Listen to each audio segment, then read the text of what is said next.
Hello, नमस्ते, welcome to my channel Himachali Muskan. और आज हम एक्सप्लोर कर रहे हैं एक और नई जगह जिसका नाम है कुंजेश्वर महादेव मंदिर। और बहुत से कम लोग हैं जो कि इस मंदिर के बारे में जानते हैं। ये जो मंदिर है, अगर आप सुजानपुर की तरफ से आ रहे हैं तो लोअर लंबा गांव का जो पुलिस स्टेशन है उसके पहले ही कट से आप राइट हैंड साइड को टर्न कर लीजिएगा तो एक लिंक रोड कुंजेश्वर महादेव मंदिर की तरफ जाता है। जो लोकल हैं उनको तो इस मंदिर के बारे में पता है, लेकिन बहुत से लोगों को अभी इस मंदिर के बारे में नहीं पता है। ये जो मंदिर है ये बहुत ही पौराणिक समय से बना हुआ है और कटोच राजवंश के राजा ने इसका जो था निर्माण करवाया था। और ये जो कुंजेश्वर महादेव मंदिर है, इसका जो कहानी जो इस है वो इस तरह से है कि एक कुंजू नाम का ग्वाला था जिसको ये इस जगह के बारे में सबसे पहले पता चला था। तो उसके नाम पर ही इस मंदिर का नाम रखा है कुंजेश्वर महादेव। और इसके जो हैं वो चार मतलब मुख्य इसके वो हैं मंदिर। और जो पहला मंदिर है वो है कुंजेश्वर महादेव लंबा गांव, दूसरा है नंदकेश्वर महादेव चमुंडा, और तीसरा है कालेश्वर महादेव नादौन, और चौथा है कुबेश्वर महादेव जो अब पौंग बांध में जलमग्न हो गए हैं। और कहा जाता है कि जो भी यहाँ पर आते हैं, यहाँ पर इसकी पूजा अर्चना करते हैं इस मंदिर में आकर, उनका जो जितनी भी मनोकामनाएं हैं वो पूरा होता है। और ये भगवान का 51वां द्वार भी है, मतलब 51 द्वार भी है, इसीलिए भी इसे कुंजेश्वर नाम से जाना जाता है। और ये जो मंदिर का निर्माण आप जो है वो किया गया है बहुत पुराने राजा के समय से, और बहुत ही अच्छा इसका मंदिर का निर्माण किया गया है। जैसे ही इसके प्रांगण में आप आते हैं बाहर और इसके अंदर ऐसे दरवाज़ा खोलते हैं तो बहुत ही अच्छे गुंबद के आकार का इसका निर्माण किया गया है।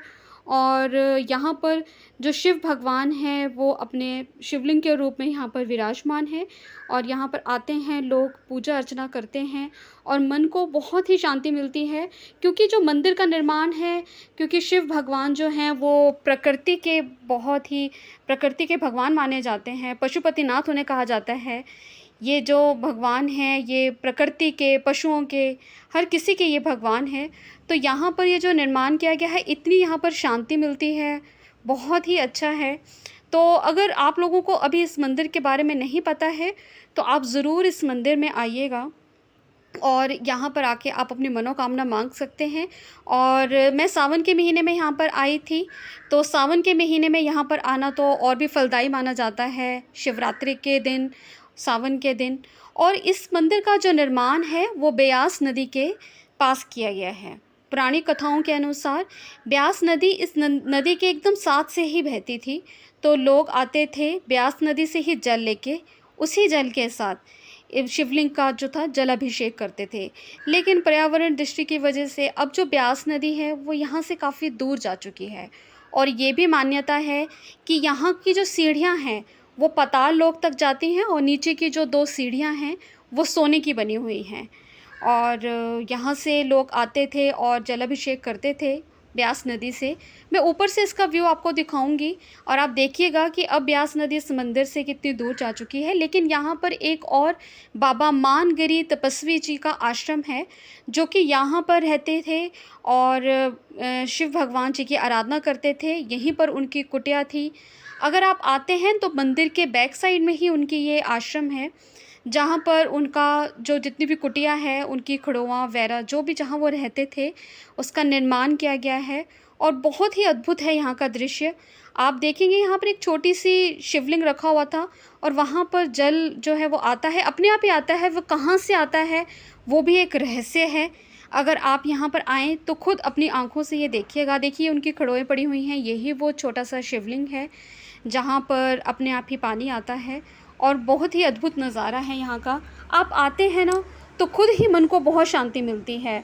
और सच बात बताऊँ तो मैं खुद पहली बार इस मंदिर में आई हूँ और मुझे बहुत ही अच्छा ये मंदिर लगा। मंदिर तो खैर सारे ही अच्छे होते हैं, लेकिन प्रकृति के बीच में मतलब बना हुआ है ये, और इतनी हरियाली है यहाँ पर, इतनी शांति है। तो अगर आप आते हैं तो प्लीज़ इस मंदिर में ज़रूर विज़िट कीजिएगा। और ये देखिए ऊपर से ये ब्यास नदी दिखाई दे रही है और आप देखेंगे कि मंदिर से अब ये ब्यास नदी कितनी दूर जा चुकी है। लेकिन कभी एक समय होता था जब ये एकदम इस मंदिर के साथ ही ये जो ब्यास नदी थी ये बहती थी। इनफैक्ट पुरानी कथाओं के अनुसार ब्यास नदी इस मंदिर के दोनों तरफ से बहती थी, और जब पानी थोड़ा सूख जाता था तो ग्वाले यहाँ पर आते थे, अपनी गायें चराते थे। और बाद में एक जो ग्वाला था जिसका नाम कुंजू था, उसको ही स्वप्न में ये जगह आई थी और उसके नाम पर ही कुंजेश्वर धाम इसका नाम पड़ा है। तो आप देख रहे हैं यहाँ पर मैंने ये व्यू कैप्चर किया है, कितनी ग्रीनरी है, कितना ही मनमोहक ये दृश्य है। शिव भगवान प्रकृति के भगवान हैं, तो हमारा भी ये फ़र्ज़ बनता है कि अगर हम भगवान के ऊपर, क्योंकि हर किसी को भगवान ने बनाया है, तो इस प्रकृति की हम जो है रक्षा करें, इसकी नेचर को जो है हम इसको समझें कि ये कितना इम्पोर्टेंट है हमारे लिए और हमारी आने वाली जनरेशन के लिए, कि कितना ज़रूरी है ये सब चीज़ें। कि हमारे जो भगवान हैं वो भी हमें यही संदेश देते थे कि हमें प्रकृति को बचा के रखना चाहिए। तो ओम नमः शिवाय। भोलेनाथ सबकी मनोकामनाओं को पूरा करे, और सब हृदय से मैं आप सबको नमस्कार करती हूँ। और इसी के साथ मैं आप सबसे अलविदा भी लेती हूँ। मेरा वीडियो कैसा लगा मुझे ज़रूर बताइएगा। धन्यवाद। ओम नमः शिवाय। ओम नमः शिवाय।